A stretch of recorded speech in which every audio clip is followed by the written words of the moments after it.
ini semua batunya ini lebih dari 2 juta potong. Ada di sekolah. Ini Bu, buktinya kita boleh bebas tapi ada karmanya. Semua ada akibatnya.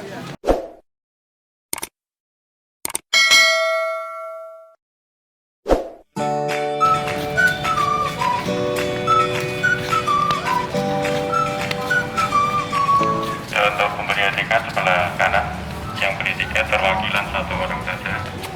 Untuk yang lainnya menuju ke pendopo.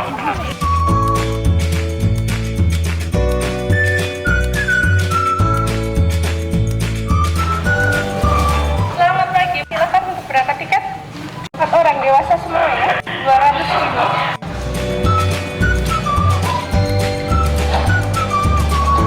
Silakan untuk buka tiket ya, terima kasih.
Itu Candi Borobudur itu terdiri dari 10 tingkat.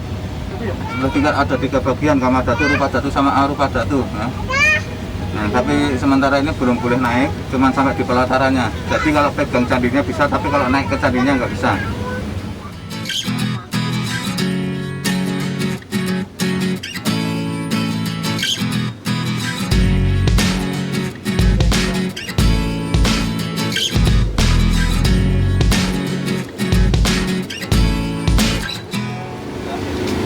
ke Candi Borobudur, turun di sini, tangan naik Candi Borobudurnya sebelah kiri, candinya sebelah kiri. Yang mau foto-foto dulu, ada spot-spot bagus dari sini, depan itu bisa, dari sana bisa ya. Hati-hati barang bawaan.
Selamat pagi Bapak Ibu.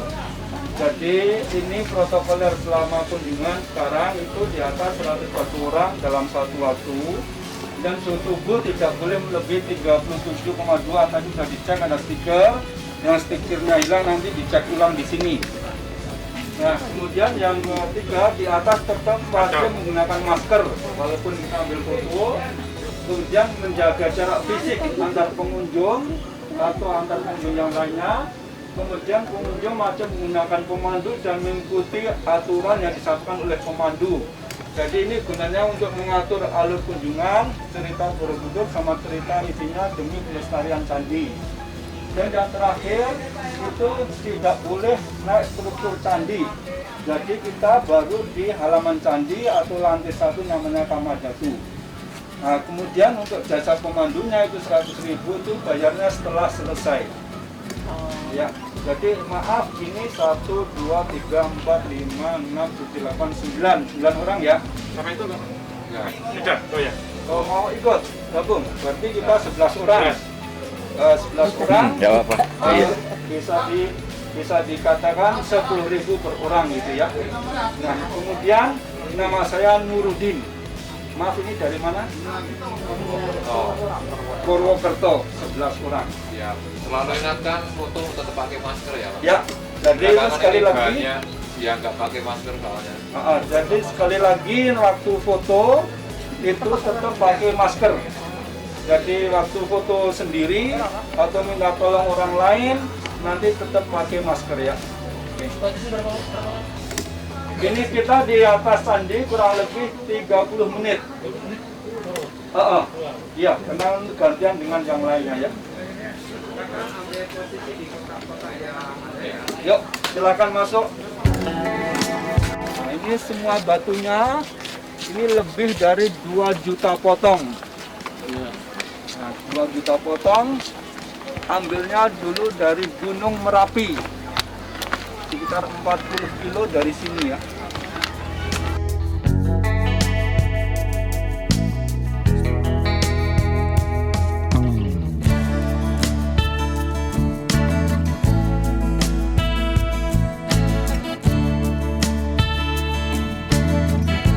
Kita istirahat sini dulu.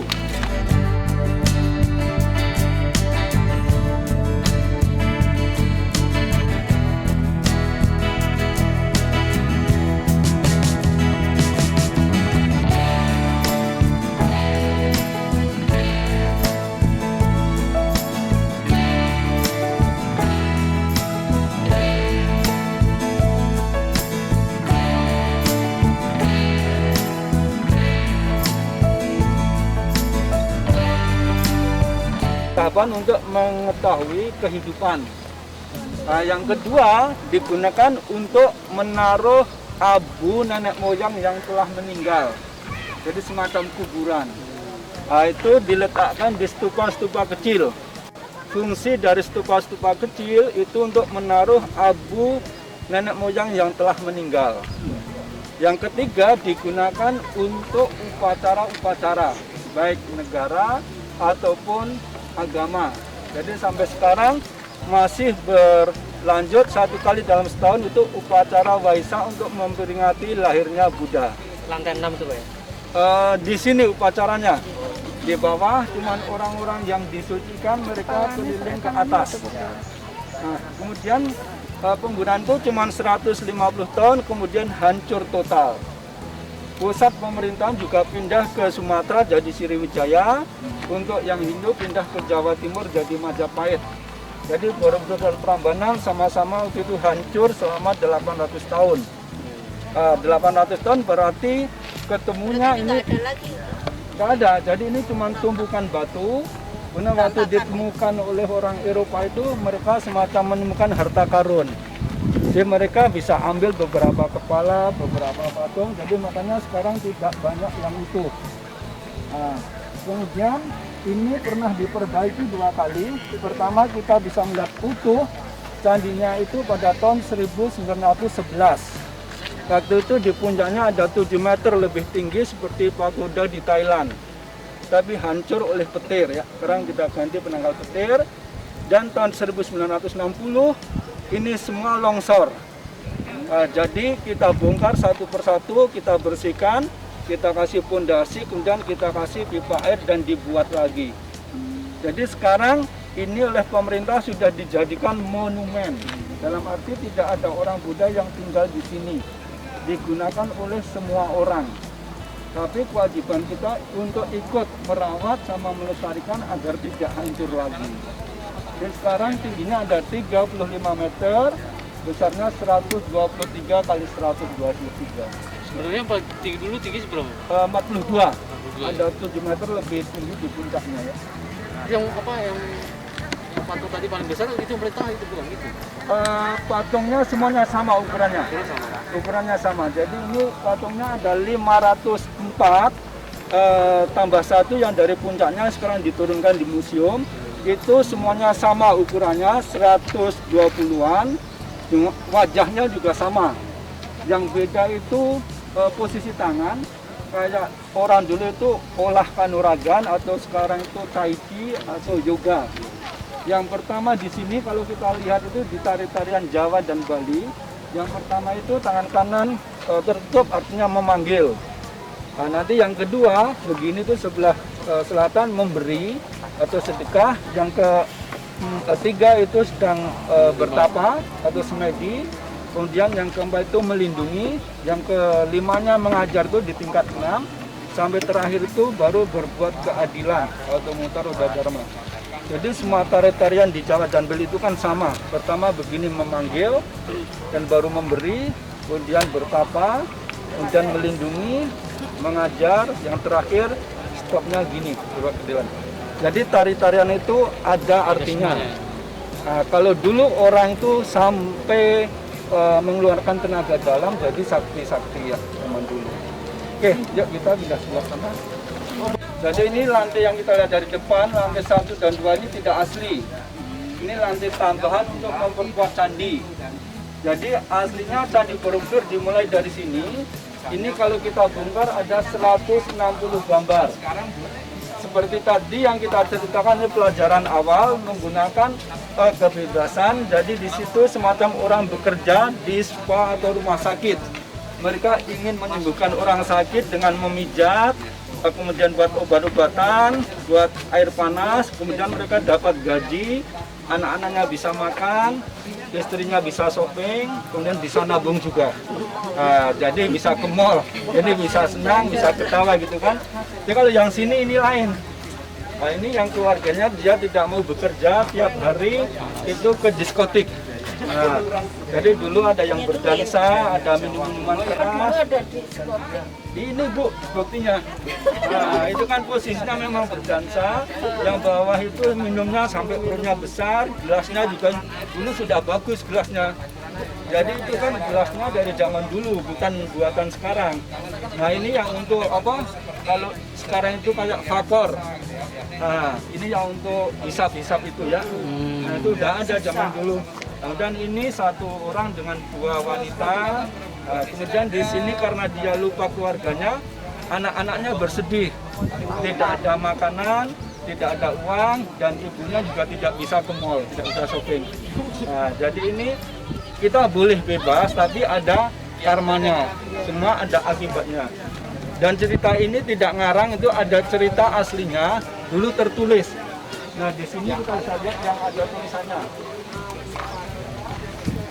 Nah, jadi semua gambar yang ada di Borobudur itu gambar kita bisa lihat reliefnya di sini. Nah, di sini tulisannya bisa kita lihat. Ini dari bahasa Sanskerta. Nah, itu namanya kita sebut Virupa, yang berarti wajah jelek. Nah, setelah kita lihat kenapa mereka wajahnya jelek, ternyata karena tiap hari mereka tukang gosip. Nah, jadi ini ceritanya. Dan tiap hari mereka tukang gosip, akhirnya wajahnya lama-kelamaan jadi jelek. Nah, yang sebelah sana lebih ganteng, lebih cantik karena di sini tiap hari itu berbuat kebaikan, mengajar atau berderma atau lain-lainnya. Nah, jadi ini ceritanya hidup orang normal. Nah, tapi saking normalnya itu ada yang mencuri, ada yang membunuh, ada yang lain-lainnya. Dan ini terpaksa dulu ada dua alasan kenapa ditutup. Pertama, itu secara moral banyak cerita-cerita sadis yang tidak boleh diungkap, tapi digambar. Nah, yang alasan kedua itu memang untuk memperkuat konstruksi candi karena tidak ada semen sama sekali. Jadi ini cuma ditaruh satu persatu semua batunya, tidak pakai semen. Jadi sekarang penutupan ini masih misteri, jadi kita menduga ada dua alasan tadi. Pertama, untuk menutup hal-hal yang tidak diinginkan, yang kedua untuk kekuatan candi. Nah, ini di sini dibuka pada tahun 42, maka batunya ditaruh sebelah sana. Jadi batu itu sebenarnya untuk menutup sini. Jadi dibuka untuk menunjukkan pada kita bahwa di sini asli candinya berasal dari sini, bukan dari sebelah sana. Jadi kalau dulu kita tidak pakai pemandu langsung naik, kita nggak tahu bahwa di Borobudur itu ada misteri yang masih ada di dalamnya ini ya. Dan ini kalau mau lihat yang lebih dekat lagi, ini bisa buka batunya. Bisa buka batunya, jadi nanti bisa lihat cerita-cerita yang lebih dekat. Dulu ada kebaikan, ada keburukan juga ya? Iya, sudah zaman dulu.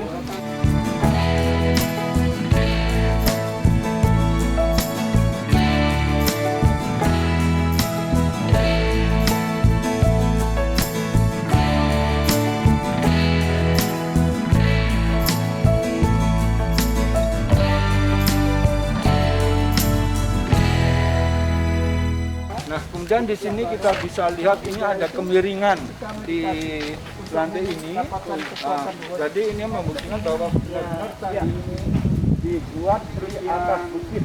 Sebelah sana itu di dalamnya memang tidak rata. Kan nggak ada datar Iya, gitu ya? iya, nggak datar dan kepadatan kelenturannya itu lain.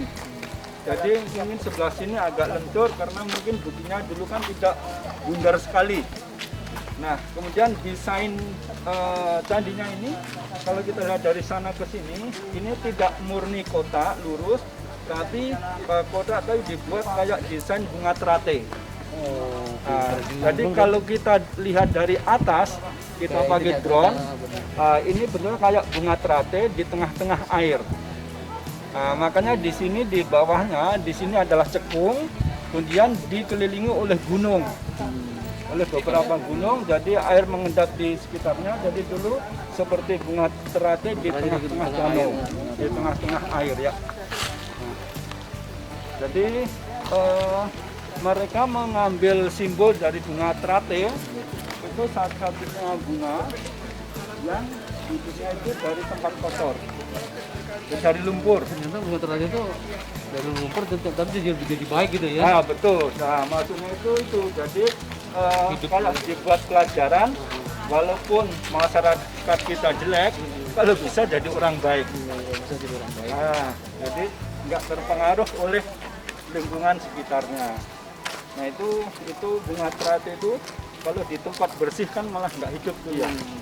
Di rata-rata di tempat yang agak kotor ya.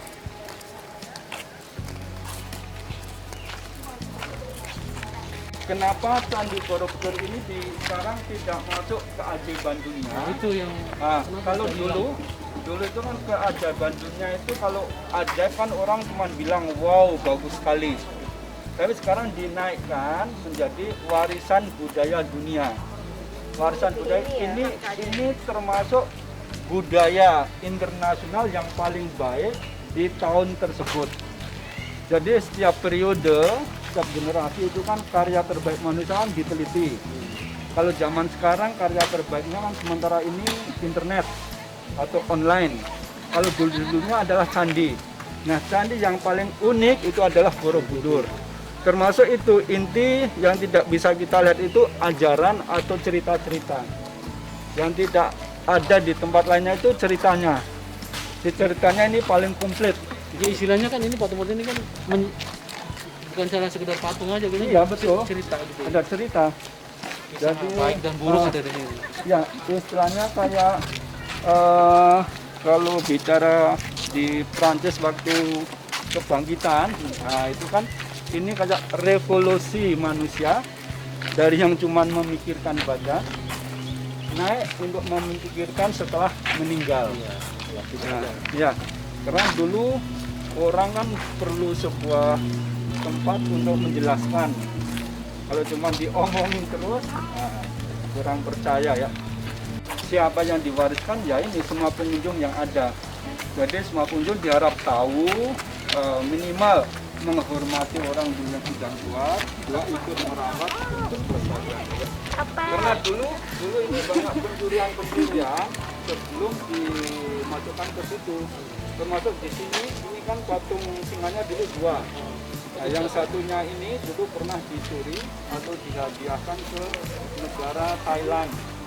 Jadi pada masa penjajahan itu banyak patung-patung atau hiasan cantik ini yang dicuri atau dihadiahkan. Nah, ini patung singa dulu melambangkan itu kerajaan, dari kerajaan yang berkuasa dan juga kerajaan yang juga dulu dari Buddha. Jadi yang di bawahnya itu ada dua gambar singa kecil.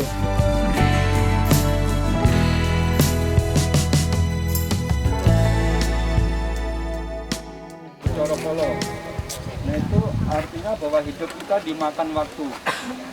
Selain dimakan waktu, tapi hidup ini ternyata ada dua bentuk, orang jahat sama orang baik. Yang jahat itu dengan buaya, yang baik itu dengan singa. Nah, jadi di sini ada singa yang dimakan buaya, maksudnya itu kebaikan terbalut dengan buaya. Jadi ini semua ada cerita-ceritanya. Kalau diteliti di kitabnya, bukunya itu sebenarnya ada 10.000 judul bukunya, tapi di sini kita mengambilnya yang cuma 3.000. Jadi nenek moyang kita mencari buku yang terbaik. Yuk sekarang kita turun lewat sebelah sini. Oh bukan? Enggak, karena ini kan 70 orang lewat kanan, 70 orang lewat kiri agar tidak bersentuhan karena masih masa COVID. Nah, itu gunanya pemandu juga semacam satgas COVID biar tidak terjadi terpapar baru. Nanti kita ke bawah sini ya. Jadi habis ini nanti bisa untuk naik tayo, naik mobil, naik kereta, ada museum, juga nanti tempat-tempat belanja di bawah ya.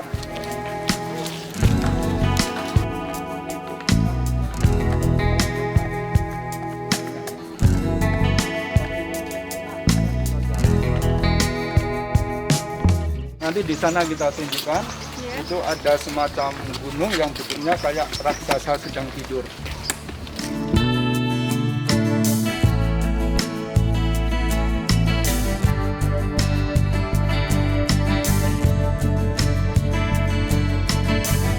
Itu mitos apa? Mitos, jadi artinya itu tidak megang tapi mencapai. Oh, gitu. Mencapai itu kan Buddha itu sebenarnya kan gelar. Nah kalau orang Jawa dulu kan namanya Bimo. Bimo itu orang yang paling sakti. Nah, makanya kalau bisa menjadi sakti seperti Bimo, berarti yang diharapkan tercapai. Tapi harus mulai proses tadi, mengerti dari tingkat bawah dulu, dan nanti mengerti tentang cara berdoa, mengerti cara bertapa, sampai akhirnya bisa sakti seperti mereka. Nah kalau jadi sakti berarti harapan dia akan tercapai. Tapi karena itu prosesnya terlalu lama, Iya. akhirnya orang kan langsung mau pegang. Iya, mitosnya kan Nah, kayak gitu. mitosnya, iya. Kalau kita naik ke atas bisa megang, mudah-mudahan gini kan Iya, gitu. betul ya. Jadi terus yang terjadinya mitos dia.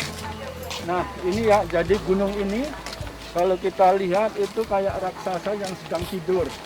Iya. Nah, itu yang sebelah kiri itu kepalanya. Nah, itu kepalanya. Di sebelah tengah itu leher. Kemudian ada perutnya. Nah, itu yang agak menonjol ke atas itu kemaluannya. Dan di sebelah sana ada 2 kakinya.